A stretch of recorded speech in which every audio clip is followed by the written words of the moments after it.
Your color analysis results and denim.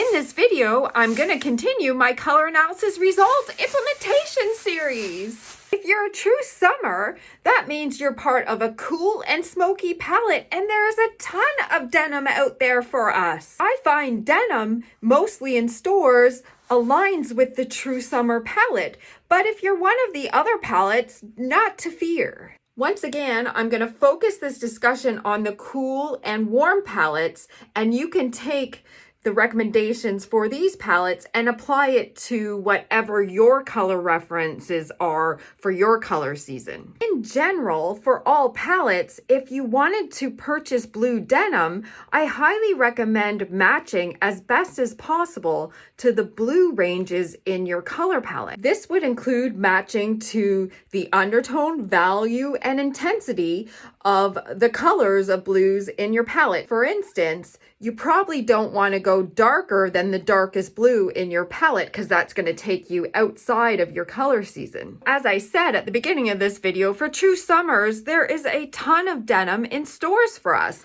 But if you aren't in the true summer palette, it can be a bit trickier. My advice for these other palettes is if you cannot find a blue denim that's a close match to your blues and your color references, is to try colored denim. Colored denim is fantastic, and match the colored denim to your references. Here's a look, for instance, at the True Winter palette.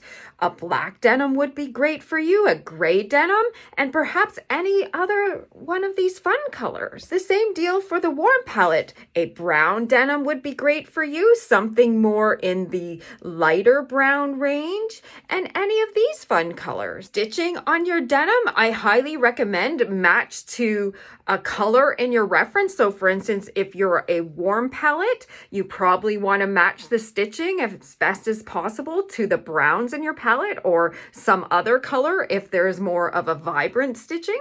For the cool palettes, the visible stitching, I would match to one of the colors in your references as well. Usually they're mostly in the gray taupe range. If these are ripped jeans, I highly suggest making sure the visible threading is cool or warm to align with your palette. And if you're in the neutral range palettes, of course, just match to your references as well. For the hardware, like buttons, zippers, if there's any like buckling that's visible on the jeans, you'll want to make sure they're aligned to the metallics that are recommended for your palette. And I'll include a link to the metallic recommendations by Color Analysis palette below. Yay to denim! And it doesn't have to be blue denim.